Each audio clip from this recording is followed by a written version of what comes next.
up, everybody? It's your boy Chaz Pearson, and this is the Outlet Forum with my esteemed co-host Chris Camella. What up, Chris? Nothing worse than doing a show after a tough loss like that, Chaz. Oh man, the Lakers go down at home to one of the worst teams in the league. But we got a great show for you guys. We'll get into all things Lakers, of course, and Luca.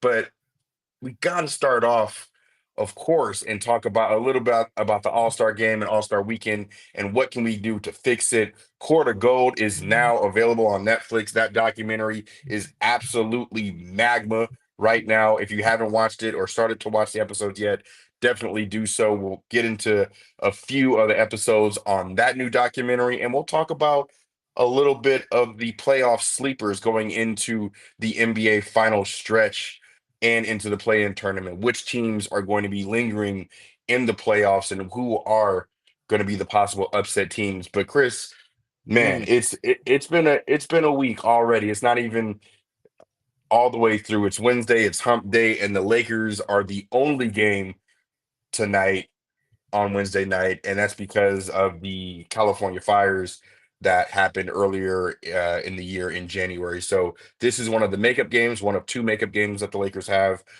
Obviously, it's placed actually in a good place because it's right after the All-Star break, and the Lakers come out and lay an absolute egg. They go down 100 to 97 to the Charlotte Hornets, who have only won 14 games all year, have suffered 39 losses. Miles Bridges goes off for 29 points, but really it was LaMelo Ball who went off down the stretch, hit a couple threes in that third quarter, but hit the final uh, go ahead bucket to go up 98-94, and the Lakers just couldn't recover nor hit a three or a shot to save their lives when they really, really needed it. Rui Hachimura blows two free throws on the last possession, or second to last possession that the Lakers have. And LeBron James hits three after three after three to keep a minute. And like you said, off the live, Luca can't hit a shot for whatever reason, Chris. Like the Lakers Yeah. get players and they get into that purple and gold armor and they just cannot find the bucket. So, what do you make of this loss? Is it just a blip on the radar because the Lakers have Portland and can get it right back tomorrow night? Or do you think this is maybe a sign of things to come because they lost in Utah on their last game before the All Star break and a very disappointing loss as well? Well, yeah. I mean, first of all, tonight's loss, you could circle it back to when Austin Reeves got ejected. The whole game changed after that. Austin Reeves gets ejected. Charlotte goes on an 18-1 run to close out the third and then open the fourth quarter. So the Lakers were once up by 13, then find themselves down by 9 early in the fourth. That's a 22-point turnaround in a span of what, 8 game minutes? Like that cannot happen. And Charlotte is not a very good team. They're not a very good road team. LaMelo played well. Remember in the first meeting, he went down early, so the Lakers really didn't see him for a full game, and they were able to have control. But this was still should have been a win. And you know what? Austin Reeves, I understand it's his first ejection, but dude, you got to be better than that. So yeah, that's where I think the game kind of changed. The Lakers defense let them down late. Their offense let them down throughout that third quarter and into the fourth quarter. And LeBron was trying to will them back. Luka made a couple of big plays. But yeah, Luka has not looked good in these first 3 games, offensively speaking. I don't know where his shot has been, but it's broke right now. And should we give some grace? Sure. Traded abruptly. The calf strained, and it looked like he re-aggravated something. Remember, he got the steal and he scored at the other end, and then he kind of came up like wincing. I don't know what that face was. I mean, granted, he finished the game, but he may not be right physically. And I don't mean because of weight or anything like that, but you miss, 6-7 weeks. You're in a new environment, new teammates. I know fans don't want to hear excuses, but this is the reality of the situation. And I think for the first time, he's in an unfamiliar situation, so you're almost starting from scratch. But still, it's Charlotte. It's Utah. These are the games you should be winning. And in a competitive Western Conference, Chaz, where teams are now starting to really jockey for position, especially when you could see the light at the end of the tunnel, these wins and or losses weigh extra. So no pun Man, intended, but the Luka weight definitely hold some weight, if you catch my drift. But yeah, very Man, disappointing loss for sure. very disappointing. Here's the thing: the Alex Lynn minutes. It's not that your rotation needs to be 10 players, JJ Redick.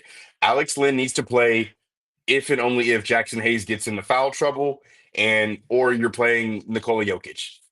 Outside of that, Alex Lynn does not need to be on the floor. Although the Lakers were minus 21 in the minutes that Alex Lynn wasn't on the floor for whatever reason, or without a big on the floor, I should say. But man, this loss is going to come back and haunt the Lakers, especially when they're trying to get the third seed, the fourth seed, or even stay out of the play-in tournament and keep the Exactly. sixth seed later on.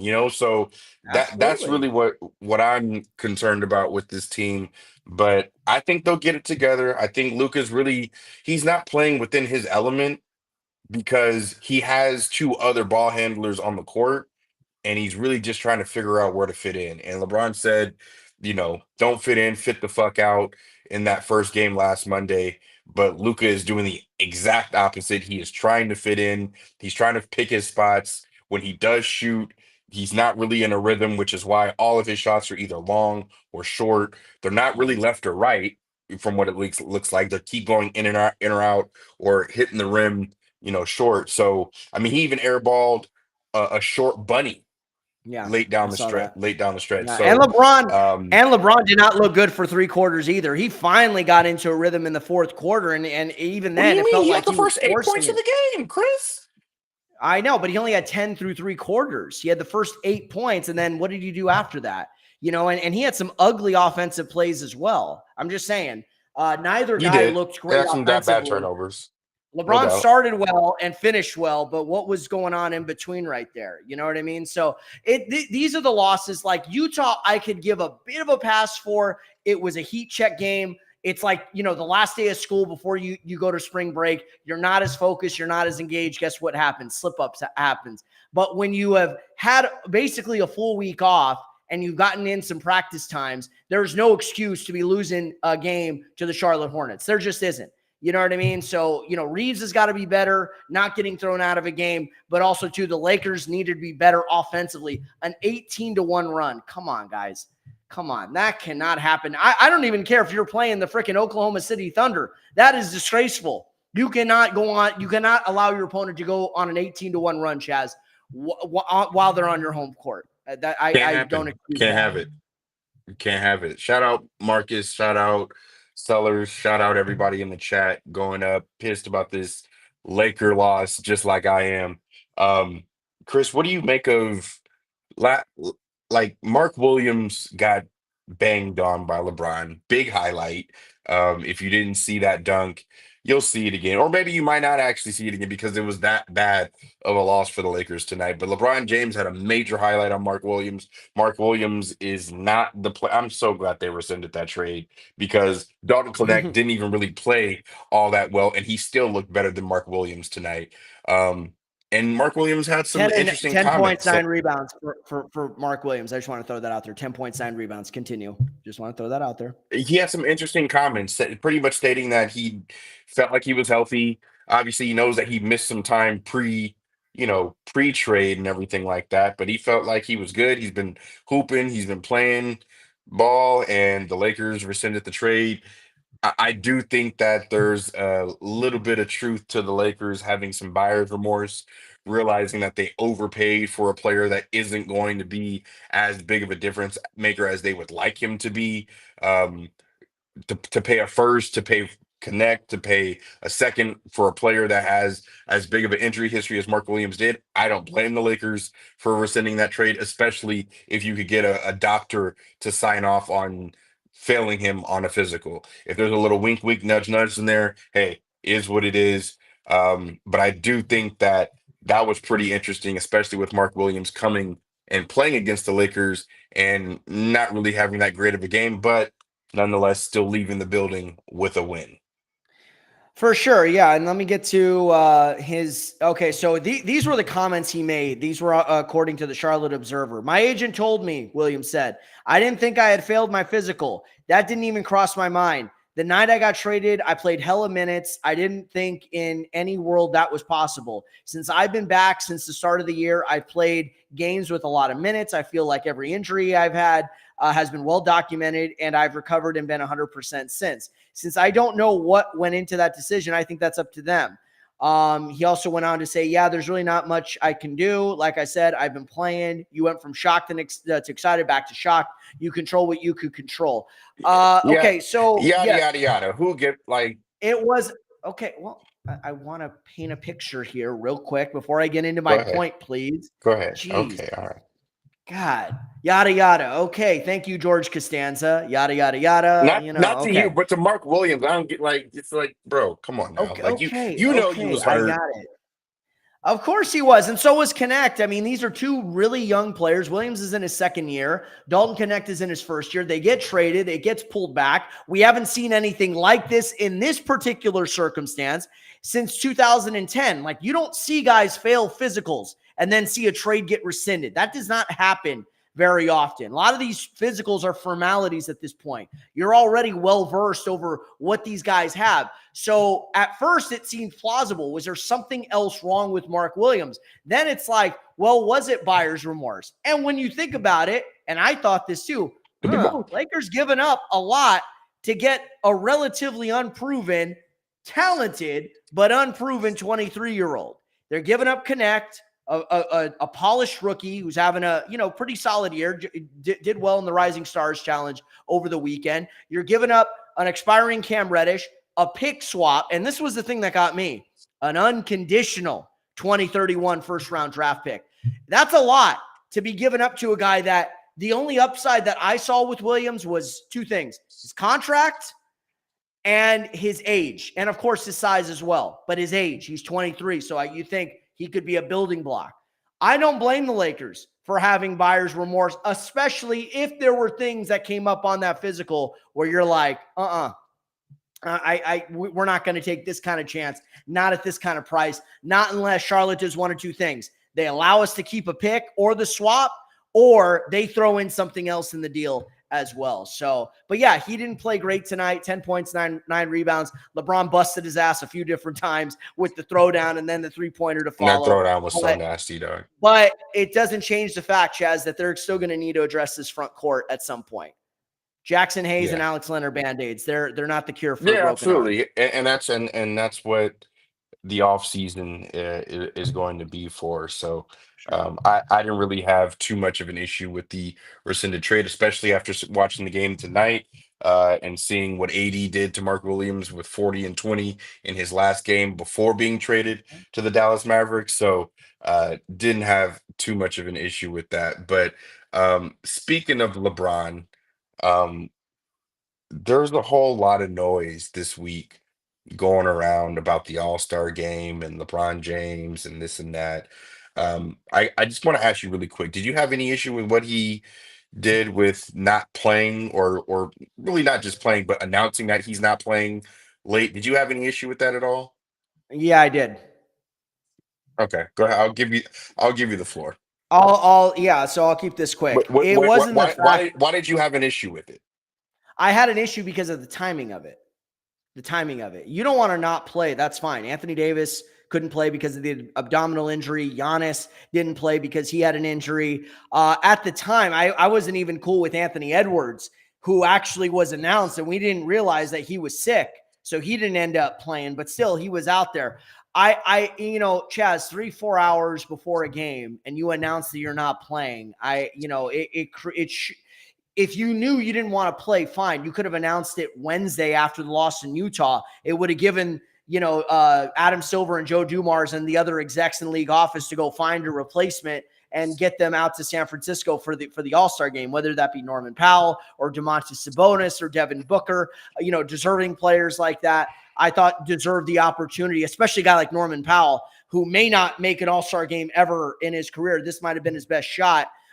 Replacement or not. So I did have a problem with that.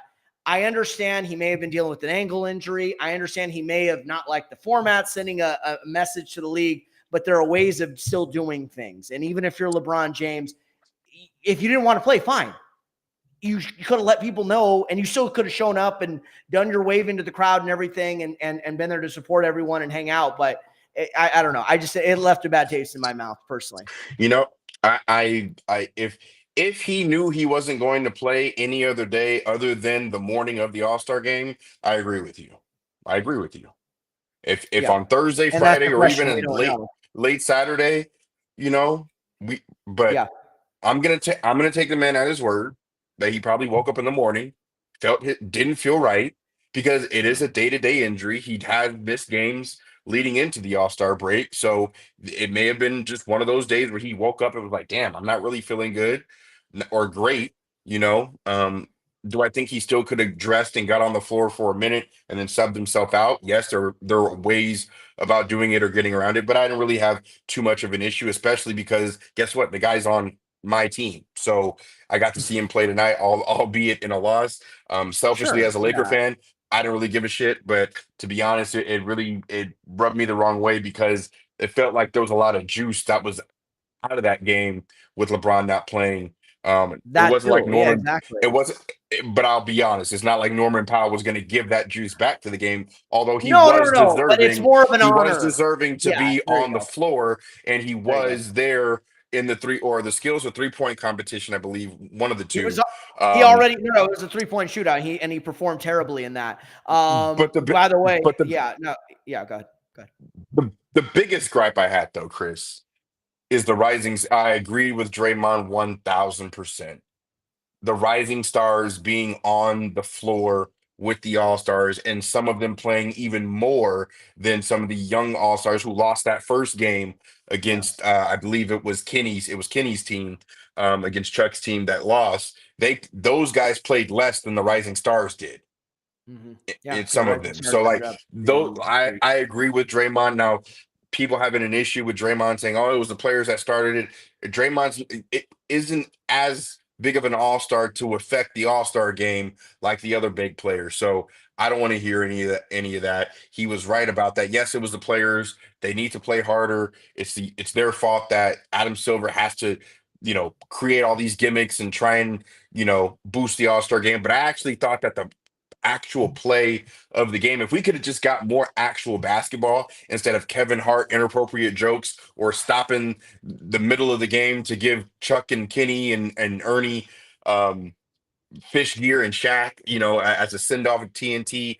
Do that in the post game, do that in the pregame. Don't stop the game, guys in the middle of the floor giving fish gear to these guys. That's what I I thought know. Yeah. was the most egregious in all this. So get rid of all the extra shit and give us more actual basketball and get the rising stars off of the on Sunday, right? You to be honest with you, and I'll give it back to you, you would have been better off getting 8 guys that were snubbed and putting them on a team and letting Yeah. those guys be a team to play against one of the other 3 teams. Like that, I would have rather have seen those guys get on the court rather than guys like Dalton Connect and uh, Keon Keon George and Yeah, just Keontae all those other guys, George. Yeah, no, I Keontae got you. George and All all right, those so other guys. yeah, no, for sure. I agree with some of your points. I don't agree with some of them. Look, they have tried to pull out all the stops here, and I think the reason why they had the rising stars out there, whether I agree with it or not, it's almost like you're inviting a JV team to share the same floor as varsity in a way. And even worse, because a lot of these guys sometimes they flame out in 2 or 3 years. So rising stars, and then a lot of these guys don't end up making all-star teams, not unless you're like Victor Wembanyama or somebody like along those lines, Zion Williamson or John Morant. It's somebody in that type of ilk and that type of category. But I think it was to send a message like, you guys have left us no choice because you all would, don't want to get involved. It's like these players don't want to be bothered on this stuff anymore. They don't want to play in the All-Star game. They don't want to Chris. compete in the dunk contest. They don't want to, you saw Chris Paul and Victor Wembanyama. That was disgraceful in the skills challenge. Like you guys have turned this into a joke as well. You know what I'm saying? And so now, like you said, it is forcing Adam Silver and Joe Dumars and the other league execs, Mark Tatum, to go out and be like, how do we generate more eyeballs on this. And by the way, here's a stat for you: second least watch All-Star game in NBA history. But yeah, There's your because stat for you. I guarantee it had nothing to do with actual basketball. It had everything to do with all the gimmicks and all the extra Sure, shit that you had going I'm on. There were plenty I'm of times getting I to was that. switching from that to SNL 50, which was great, by the way. Smart man, too. I thought SNL 50 was good. Here's a hot take. SNL 40, the show, I think, was actually slightly better because you had a lot more of the alum involved in there. But I thought Black Jeopardy was an awesome sketch. I thought they did a great job with that. The Lawrence Welk show with Will Ferrell as Robert Goulet, that was good with Kim K. That was pretty good. And I loved Adam Sandler's song. He did a really good job, and Steve Martin did a really good job in the monologue. I mean, these are legends right here. So we'll touch on that at another time. That But stuff yeah, was more interesting than the All-Star game. Kevin Hart, to me, obviously huge success, not taking anything away, but, we don't need to have him in everything. Just like Ryan Seacrest. We don't need to have him in everything. After a while, I can't tell you the difference between Kevin Hart and Gilbert Gottfried. You remember Gilbert Gottfried? Oh, yeah. Chaez. It's me, Gilbert Gottfried. That's where Kevin Hart is almost going at this point. It was, you know what I'm saying? I think he's good. I think Kevin Hart's good. By the way, LiAngelo Ball almost needed an oxygen tank. He almost ran out of breath during his own song. Yeah, man. he was awful. He was awful. I don't know if that I think he's only performed that song no more than 5 or 10 times because that was awful. But the main thing he looked like is Kareem in the '84 finals, needing the oxygen tank in the garden. Yeah, he didn't really know how to control his breathing while still rapping and moving and all that. But just need better basketball. Can we just go back to East versus West? Can we get rid of all the draft shit? Can we put some real can we put some real money up for the winners? If you're gonna throw a bunch of money at the in-season tournament, then why not throw just as much money at the All-Star game? Like, just do it. I don't care if you don't people are like, oh, it makes me sick that these guys need more money.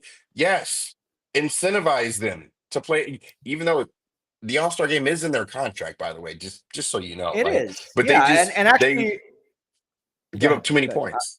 They just give up too many points in these games. They do, and there used to be a formula with these All-Star games, Chaez, and up to recently as 2016, 2017, where we screw around in the first half, we throw lobs, we jack up a bunch of threes, and then in the second half, guys usually got after it. You know what I mean? There was a sense of professional pride, and maybe it's because how some of the players were wired. And everyone's going to talk about Kobe, Michael. Okay, great. 03 is still one of my favorite All-Star games, but don't underestimate the impact of what guys like Paul Pierce had on the All-Star game, what Kevin Garnett had on the All-Star break, what even Carmelo and Dwayne Wade had.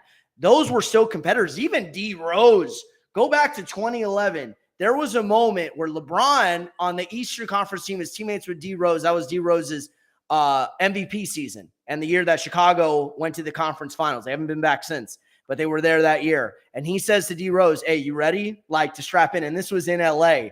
Now, obviously, Kobe and Powell in the West had the last laugh, but that was a really good second half. My point is that little generation of players were still getting after it. And even if it was a high-scoring game, you still saw competitive basketball for, I would say, 20 of the 24 minutes in the second half. That's what I'm saying. And these guys, they don't want to be bothered. Go ahead. Just keep it close for 3 quarters and then play hard in the fourth quarter. That's really all we asked for. So, and there were some guys playing hard. There were still some guys. Yeah, no, like guys like Wemby, guys like Shai Gilgeous-Alexander, guys like Kyrie. There were some guys that were playing. I was not mad at the actual game and the effort this year. That's not what's embedded in all of this is all the extra shit that goes along with it, and how bad All-Star Saturday night is because you keep getting guys like Buzelis who comes in and can't make. There's always 2 or 3 guys every year, or at least one guy every year who can't make a fucking dunk. It doesn't matter what it is, just cannot make a dunk. So like they look like freaking Yeah, no, these guys, these are the kind of guys who are the same guys that can make 25 threes in a row in practice, and then they'll miss 25 straight in the game. I 100% agree with you. But I want to say one more thing about the dunk contest. Mac McClung, man, Oh I yeah, am a huge yeah. fan of that kid because he brings it. He brings the style. There's a humble charisma about his game. And by the way, not enough people gave credit to him. He was slightly out of his depth, but he wasn't horrible. Stephon Castle brought it this weekend in the Rising Very Stars good. game. He Very brought good it, with the and behind the back he was little. solid. Ugh, Oh yeah. that By was the way, nasty. tribute That was tribute nasty. to '04 in LA to J.R. Smith when he was with the New Orleans Pelicans. J.R. had a similar That dunk. was So yeah, nasty. no, Mac McClung, outstanding. Castle kept him on his toes, but the night belonged to Mac McClung. But still, John Morant and Giannis saying maybe we should do the dunk contest. Maybe they're starting to feel a little They're like, not going to do the dunk contest. no, I know, but maybe they're starting to feel like we have basically a borderline NBA player, a G leaguer, stealing our spotlight a little bit. Well, you know what, bro? Put up or shut up, or sit your ass down if your pretty ass doesn't want to be bothered for the weekend. God forbid, right, Ja? I'd say I that to don't his even face, think by the the way, too.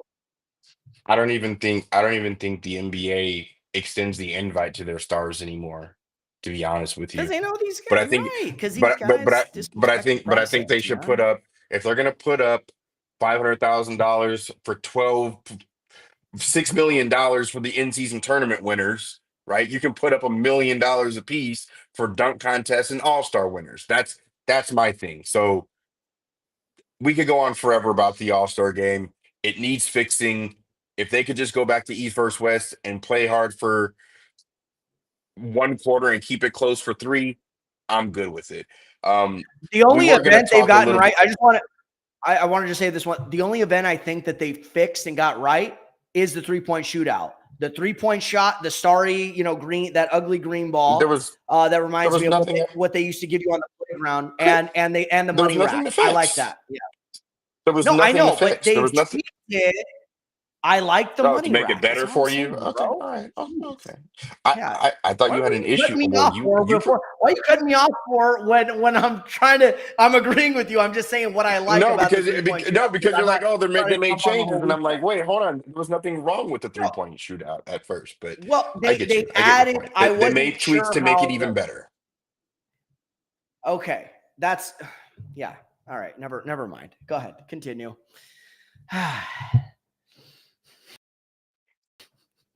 Continue.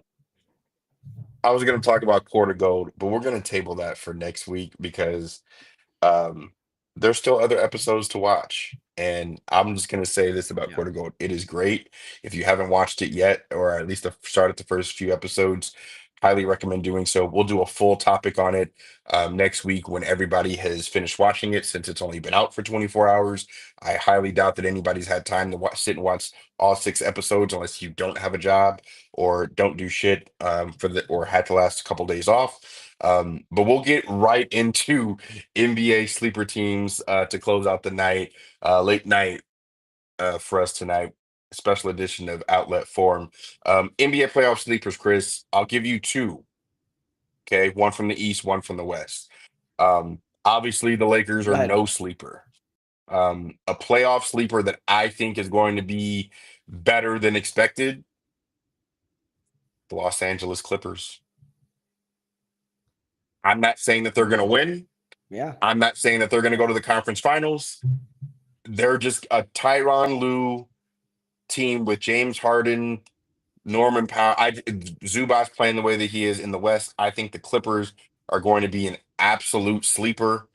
Um, and then in the East, I don't know if they're necessarily a sleeper team, but I do think that Philadelphia is going to somehow, some way, find their way into a 7-game playoff series. They are currently in the 11th spot. I think that some way, eventually, if MB can get right, that's a team that can be a sleeper. Paul George has not been himself, but I do think that they can get hot late in the season and be a team that is going to win the playoff tournament or play in tournament and get themselves into a 7-game series, albeit maybe against Boston or New York or Cleveland and get swept in the first round because I don't think they're better than any of those top teams. But I think the Clippers and the Philadelphia 76ers down the stretch are two teams that are not great, but can be decent and maybe win a playoff game or series if they make it that far.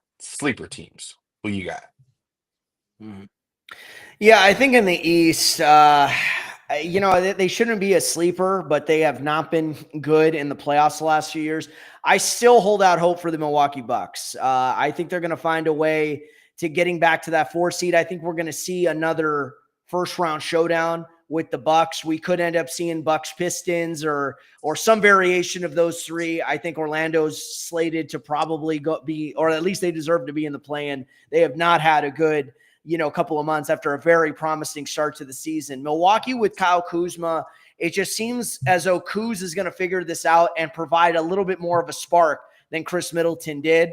I think he could be a major X factor for them as long as Dame and Giannis are able to stay healthy. I think you're going to see Milwaukee be that team that's going to be a tough out. The last few years, Chaez, they have not been healthy. The last 3 postseasons, you could actually say, since they won the championship in 21, they have not been healthy. So I'm not saying they're going to make a deep run in the East. You got Boston there, New York, and Cleveland. I think all 3 of those teams, have the capability of knocking out Milwaukee, but they're going to be a team that if they get hot and they stay healthy, they're going to be a tough out. And they've got a bit of a pedigree to them as well that they know there's still something in us that can get it done. Now I could be wrong, and they have proven a lot of people wrong the last few years who bet on them, and they just completely foundered. But I'm still keeping up hope for Fear the Deer. Second, in the West, I think the Clippers one is good. I think another dark horse right now, and they shouldn't be a dark horse. I'm going to go with the Denver Nuggets, and here's why. Denver now is really starting to figure some things out, unfortunately, for the rest of the league. And it's because of Jamal Murray. Jokic is having another MVP season. Death, taxes, and Joker playing like an MVP, right? Houston, I think, is starting to slip up a little bit. I definitely think they're going to be a playoff team. I think even if they slide into the play-in, which it could happen, but I still think they'll find themselves into that top 6 They'd somehow. have to lose like But 5 in a I don't row. know. Denver right now, Denver is starting to scare me a little bit, and watch out for them on the buyout market, because if they could add that one bench piece that I've been pushing for, whether it be Bruce Brown, whether it be somebody else, because somebody else is going to make themselves available on the buyout market. I don't know who I think yet, but somebody else if I'm will. not mistaken, I think Denver might be a second apron team who is restricted on the buyout Yeah, market. So we'll there might be, but if they could find somebody else, particularly like in the front court or like a swingman who could come in and knock down shots or, play some defense, knock down a corner 3, they're going to be a tough out. So they have to, once again, all based on health. But if Murray continues to play at the level that he is, with what Westbrook has brought to the team, with obviously Joker, happy belated birthday to Nikola Jokic, turned 30, I believe. Was it today or yesterday? Anyway, he just had his 30th birthday. Shout out to him. But yeah, those are my sleepers. You shouldn't count Denver as a sleeper, but there's something about them getting eliminated last year in the second round that leads me to think that they're going to be a little hungrier going into these playoffs. So I think Denver could win the championship this year. I don't think that they are a sleeper at all. I think as good as Jokic is playing, they could beat anybody in the league, including Boston, especially if Jamal Murray is the Jamal Murray that he's been playing like the last, I think, 5 to 10 games or so. I'll give you one actual 55 real against Portland good recently. sleeper. Yeah, 55 against Portland. That was great. The Detroit Pistons.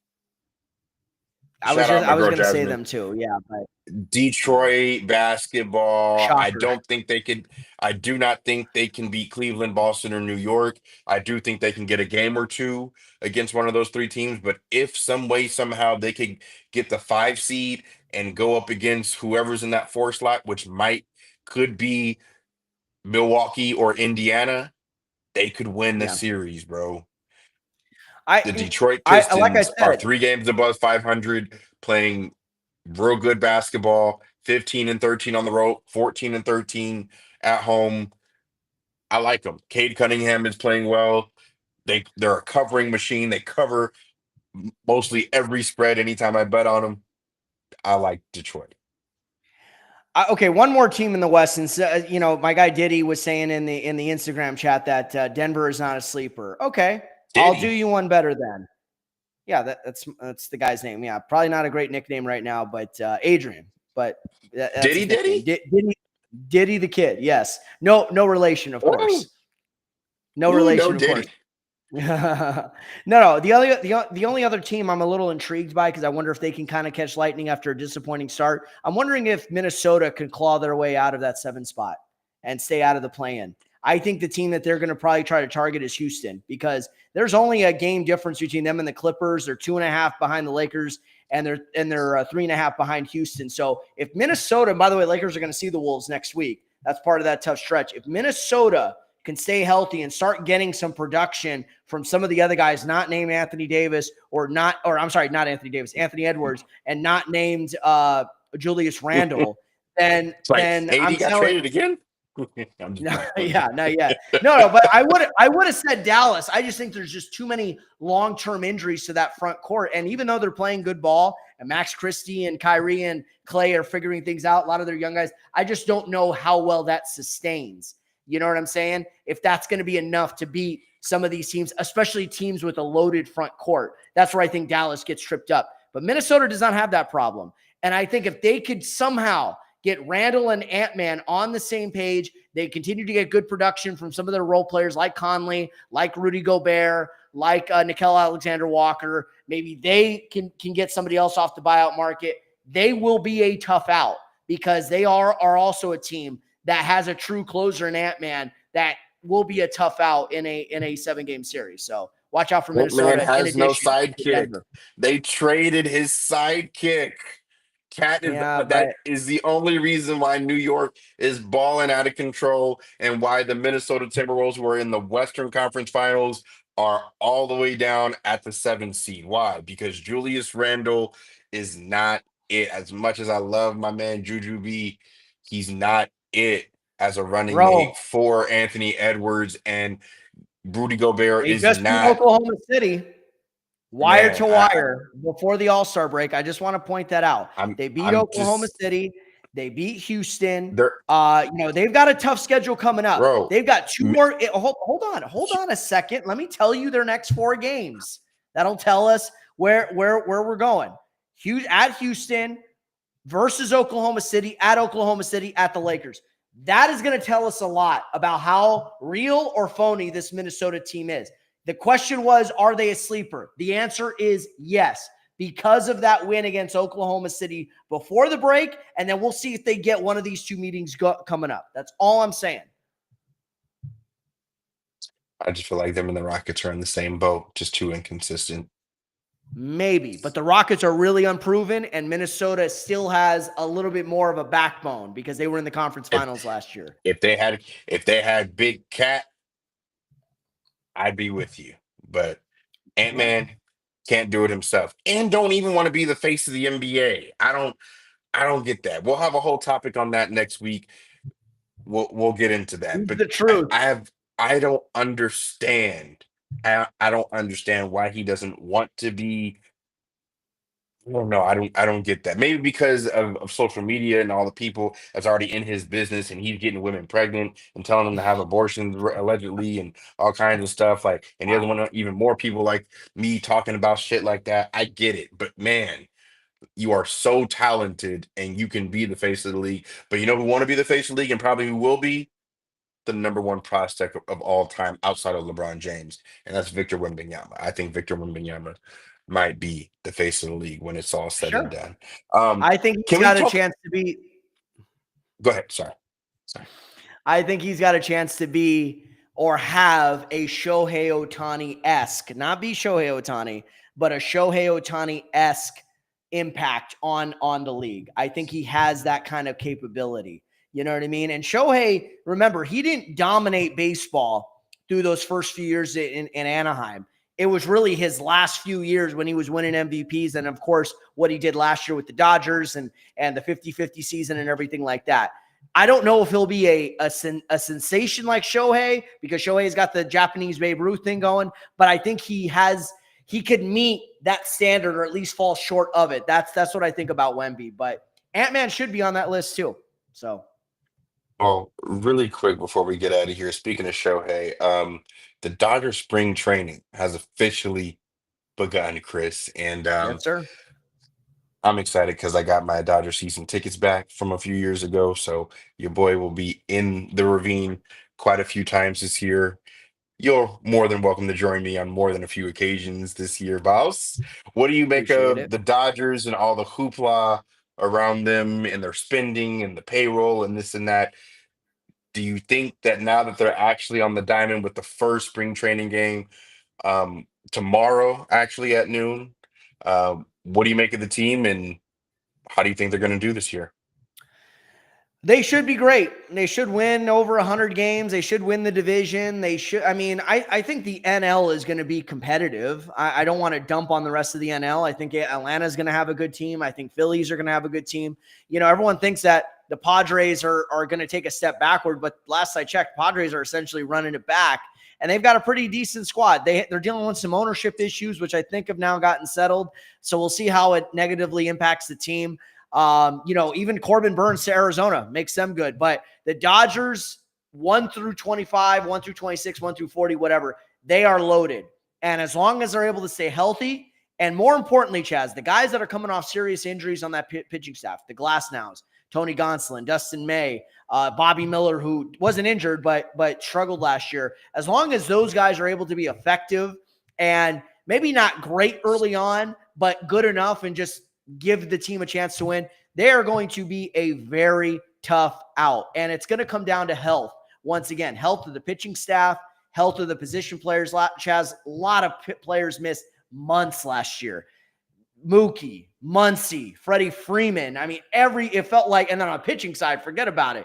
I mean, how many pitchers missed months, if not the entire year? So they are the team to beat. They are the defending champs. Roki Sasaki, Yoshi Yamamoto, Ohtani coming back to pitch. They should be the team to beat. And barring any catastrophe, they should be the team that ends up representing the NL come October in the World Series. Your thoughts, sir? 105 wins is what I got this team at. I'll take the over on the Vegas line. I think seeing Ohtani, Sasaki, Yoshi Yamamoto is sounding like he is the ace.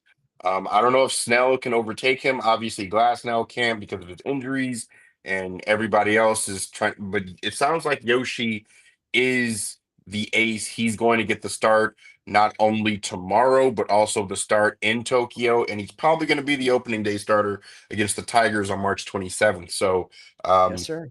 Yeah. the word out of spring training today, or out of not Glendale, out of Camelback Ranch, was Sasaki splitter today. It looks like everybody was in attendance for that pin session that he had, and he pitched great from what it sounded like. So I'm excited mostly for him, but even more than that, Kirby, I'm really excited just about seeing Otani back on the mound. What about for Kirby sure. And Yates? let me just answer that. Ohtani's probably not going to be on the mound until May, May. and then we probably won't see him much during the spring. Kirby Yates made a comp to Roki Sasaki's splitter, saying it reminded him of another Japanese great who, ironically enough, played for the Dodgers, the Tornado himself, Hideo Nomo, 1995 Rookie of the Year. That is some high praise right there. Hideo Nomo was one of the first Japanese phenoms, especially from the pitching side, to dominate the MLB, and was a Dodger for, I want to say, the first 3 or 4 years of his career before they traded him off to Boston. So, and also one of the only pitchers, I think, ever to throw a no-hitter at Coors Field in Colorado. So, if Roki could reach that standard, man, oh man, do they got somebody special there to be part of that core for a long time with Snell, with Glasnow, with Yamamoto and such. So, yeah, we'll see how he looks against major league hitters. Dodgers just stockpiling guys, and if you're not a Dodger fan, I feel sorry for you. Sucks to suck. They're just doing what what they can within the rules, within the confines of the game. And Rob Manfred can't say anything about it, nor can anybody else. So all we got to do is finish the job and bring home the World Series again this year. And let's just keep it rolling. Man, another great show. Appreciate you guys for tapping in. I know we did a late night edition because the Lakers were on, but guess what? They do not play next Wednesday. So we will be at your regularly scheduled time at 8 p.m. next Wednesday. With And a we special appreciate guest. you guys for tapping in. Chris, where can they follow you, my man? Well, first of all, we also have a special guest, hopefully next Wednesday. Eric Oh, Pincus of NBA Insider, also a capologist for Bleacher Report. So he's going to give us some in-depth tap stuff. in. Yeah, tap into that one. So Eric's a colleague of mine. He's a friend. He's one of those guys you text. It could be months from our last text, which in this case it was. And he was like, "Yeah, I'll show up. Let's work out a date and time." Which he'll be nice enough to join us next week. Yes, follow us at the Outlet Forum on IG, on X, on YouTube. You can follow me at Chris_Camelo on X and on Instagram, CCamelo1. Chaz, where can they follow you, my friend?